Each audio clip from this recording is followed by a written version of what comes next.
and welcome to the Doe Show, Canada's Drag Race Season 1, Episode 8 review. I'm local drag legend Ferris Dextrous. And I'm Bambi Dextrous Fair, and we have another exciting episode for you today. This week, with a little bit of inspiration for the Welcome to the Family Makeover Challenge, we decided to do each other's makeup. So that somewhat explains why Bambi looks far more busted than normal, and I actually look decent. Yes. So thank you to Bambi, we had a lot of fun doing that. Yeah, we filmed it for a live stream on our Facebook and stuff, so yeah, we had a grand old time. But whatever! You look amazing. Enough about us. Let's talk about the people that were actually on Canada's Drag Race.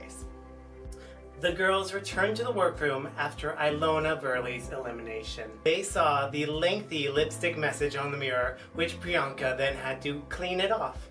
Yeah, Priyanka jokingly said, okay, everybody say something they liked about Ilona.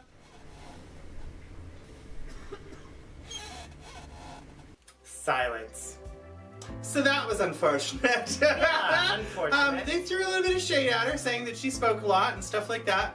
And, you know, it is what it is. But yeah, anyway, it was time for Ilona to go. So it was time for them to clean the mirror and move on and start fresh. The girls had their usual preamble talking about the last week's elimination, and Scarlet Bobo finds yet another excuse to bring up the fact that she has not yet won a challenge. And doesn't understand why. Lemon, on the other hand, is feeling uber confident, and it might be a little bit overconfident.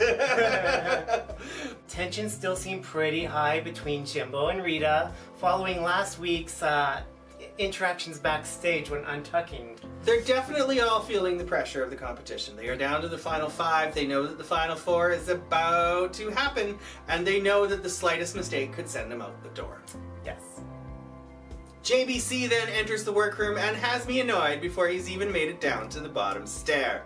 It is now time for this week's mini challenge! And it actually is one of my favorites. It is time for puppet play because everybody loves puppets!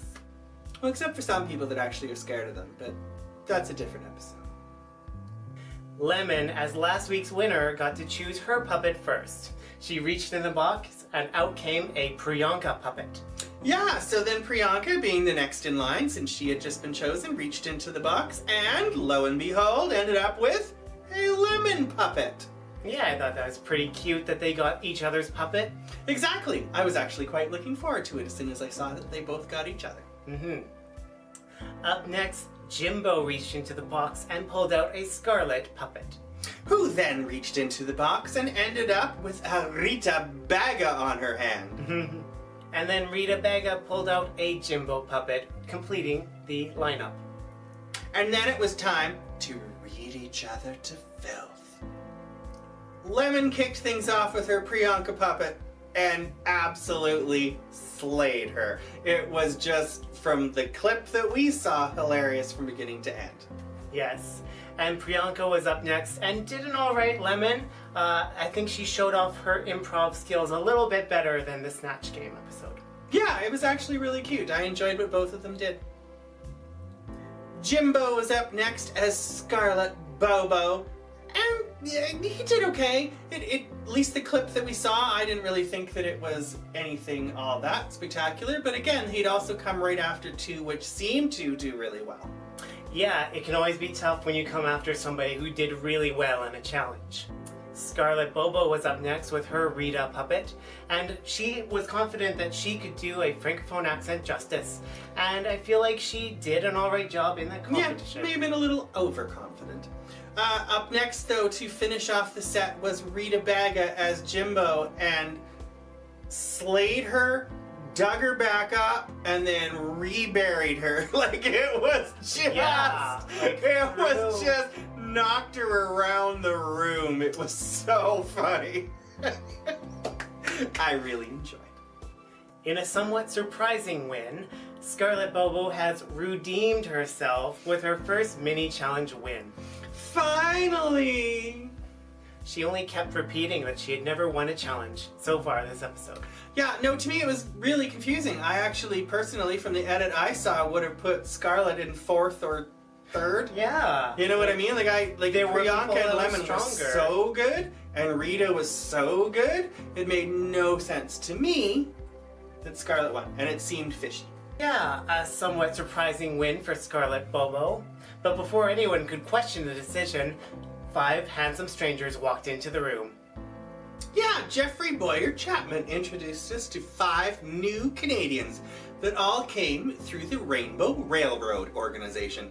If you did not know, which I did not, it is an organization that helps LGBTQIA+ people from around the world escape all kinds of horrific things and try to come and find a new safe life here in Canada.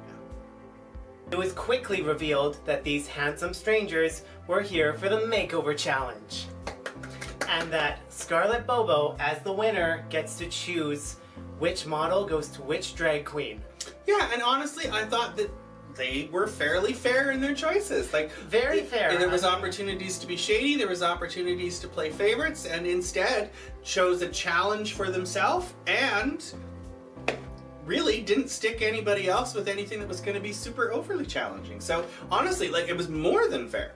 Scarlett, going first, chose Dennis, a young man from Uganda who had recently moved to Canada. And Scarlett was like, I know this is the right energy, I know this is the person that I want, so Scarlett and Violet Bobo were going to be a team. Scarlett chose Rebel from Syria to be on Lemon's team, and the 2 of them were Lemon and Lime. 2 of the people getting a makeover were actually a married couple, Rainer and Eka, both originally from Indonesia. Rainer was paired up with Rita Baga, so it was going to be Rita and Terry Baga. And Eka was paired with Jimbo to make Jimbo and Bimbo.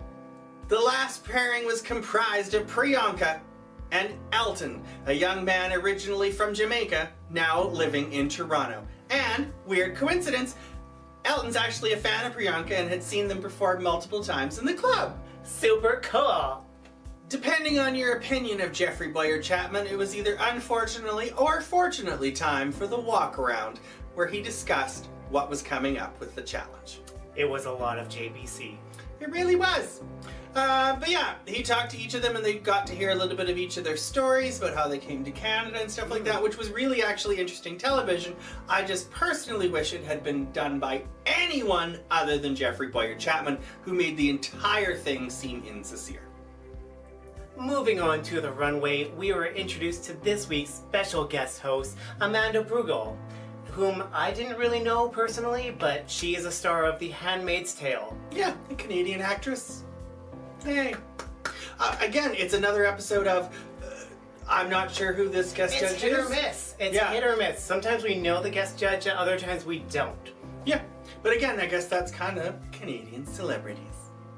Priyanka was the first to hit the runway with her daughter Electra, and they were wearing matching pink and green bodysuit type things with feather boas. Yeah, on one hand it's fairly safe, on the other hand they definitely looked good, they looked like they were together, they were having a lot of fun on the runway, and the judges' critiques were nothing but positive. Yeah, the judges gave them high praise, even though I wasn't a personal fan of the look. Scarlett and Violet Bobo were out next, and the judges gave them lots of praise, but also had quite a few things to say about their look that they didn't particularly like, including just the basic bodysuit. And their leather jackets didn't match. The next fruit bowl to hit the runway was Lemon and Lime. The judges tore Lemon apart because she made her drag daughter look old. Yeah, it wasn't particularly great. The outfits both kind of were the 1920s roaring thing, and it really seemed to pull Lime to the older age. There was just something about it that it wasn't good. Sorry, girl. It was low-hanging fruit. Low-hanging fruit, indeed. I would have aimed higher. Rita Baga and Terry Baga stepped out of the clown car and onto the runway in some interesting looks. Rita was in kind of an older French-maid look, and then the younger one was in kind of this weird... It was colorful. Colorful look. But yeah, it was just kind of... It was all over the place as far as I was concerned. There was a lot of story that was there, but in the end, it just kind of ended up getting lost in translation. And lastly, to hit the stage was Jimbo and Bimbo. The judges loved their looks, only had to comment on the way they played it up. Too sexual. Yeah, it was really fabulous looks. They really gave them nothing but rave reviews. But it became a little uncomfortable when they decided that that's what sisters do. Anyway, it was funny. Don't get me wrong. And for what it was, like I did enjoy the humor in it. Yes. But when it's supposed to be a family resemblance, I do understand that. But hey, some families are closer than others. After the critiques, it was time for the queens to untuck back in the workroom, and they were discussing whether the critiques were justified or not. Lemon thought they might be in the bottom, wasn't sure that they necessarily deserved to be, thought maybe Scarlett should be there instead, but as Lemon said themselves, delusional confidence is Lemon's brand. Well, yes, they're getting down to the wire. There's only 5 of them left, so that's 2 out of 5 is going to be in the bottom, no matter which way you slice it. Absolutely. Rita seemed to know that they probably were going to be down there, but yeah, no one was seeming to feel super confident except for Priyanka, who really got 0 negative comments. So yeah, like really it was about what we somewhat expected. It was somewhat what we expected. And like Rita had been so strong this whole competition. The judges deliberated, the queens returned to the runway, and it was announced that Priyanka was the winner of this week's challenge. Yeah, we think deservedly so. When we were listening to the critiques, as I said before, like Priyanka got no negative reviews in the edit. So yeah, Priyanka got high praise, and then the very next name that was called out also got high praise, which was Scarlet Bobo. Yeah. Unfortunately, it means that Scarlet Bobo has still not won a main challenge in 8 episodes. However, they are consistently safe, and it made sense for this week's comments made by the judges. Makes sense, the critiques made sense. Exactly. Also safe then was Jimbo, who again, they kind of commented again about how they were a little unsure about where he had chose to go with the runway presentation, but they had nothing bad to say still about the outfits themselves. Yes, Jimbo got some mixed reviews, so I was pleasantly surprised to see that they were in the middle of the pack because they had some mixed reviews from the judges. Which means, unfortunately, the only ones left to be in the bottom this week were Rita, Bega, and Lemon. Exactly. And Lemon knew that she had bit off a lot when she had Rita across from her at the end. So, yeah, it was going to be a definitely interesting dynamic because they are 2 very different performers. Very different performers. It was then time to do the lip sync for their life with Alanis Morissette's song, You, I don't know, being the choice for them to lip sync to. And they both banged it out, really. Yeah, and they both had different styles to combat this song, with Rita taking on more of a emotional approach, and Lemon taking on more of a choreography approach. Absolutely. And to me, watching what I prefer to see, as much as I enjoyed with a lot of the kicks and the things that Lemon was doing, it could have been done to any single song, whereas I really felt like Rita was feeling the essence of that song, and she was longing for the person that she no longer had in her life. And may I just point out that if you're doing a song on Canada's Drag Race, it's better off to do the emotional ballad, like emoting the song, rather than the choreographies and crazy stunts, because that's what sends people home on this show. As much as it may pop a crowd like in a club or something, if that's what you're doing, to all of a sudden drop down into the splits. There's got to be more to it, because if you're not selling in between those moves, then you're just dancing. Exactly. Like in a club, it's fine to do those moves and the stunts and the high kicks. In this competition, though, it seems like the way to go is the emotional, I'm going to feel this song and put it out there for the judges to see. Yeah. the judges ultimately decided that Rita should Shantae she stays and Lemon shall sashay away. And she's gonna be bitter forever. That's right. Cutie patootie. Yeah, no, I really enjoyed Lemon this season. I was worried about who that they were going to be when I first saw the trailer and stuff. And yeah, there was some bitchy characteristics there, but as she said herself in her writing of the things, you know, a lot of those bitchy queens generally have a heart of gold. And I mean, she was so charismatic this whole season. Like, we were worried at the beginning, like, we didn't know what we were getting with Lemon. But what Lemon won me over. Yeah, no, honestly, I think she was the standout of the season. Mm-hmm. It is a pretty strong top 4. Yeah. Like, let's see, we've got Jimbo, the comedy queen. We've got Priyanka, the fashion queen. We've got Rita, the Quebec powerhouse that she is. Mm-hmm. And Scarlett Bobo. And Scarlet Bobo may win a challenge eventually. She's got a mini, I guess. But yes, yeah, Well, no, you absolutely. girl. I think it's a great top 4, and I am really looking forward to next week's episode. It is a snowball, Right. so that should be fun. And yeah, I don't know. I'm enjoying this season. I've talked to a few people that have really been raving about it, and I'm not really there. To me, I'm not there either. It's a fairly standard season, but I'm I'll enjoying tell you it. what, this is a great first Yeah. season, a great inaugural Yeah. season. I wouldn't say it's standout, I wouldn't say it's anything special, Yeah.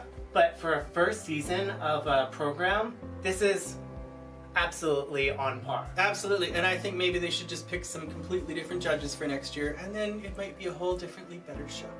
But it does open the door for season 2 to come back with even more amazing twists and an amazing cast, because we know there's so much talent across this country. I want to see more representation across the country. Absolutely, and I hope by then they'll actually be able to travel afterwards so that we can see some of them locally as well. Ooh, all tea. Oh my god, fancy. Remember when Priyanka was supposed to be here for Anne's? Oh yeah. Oh. And can you imagine if they brought Alicia Cuthbert back as a guest host? Oh. We love you, Alicia. Anyway, Anyways. thank you so much for watching. We will see you next week. Bye. Bye. Like, share, subscribe. Do all those things.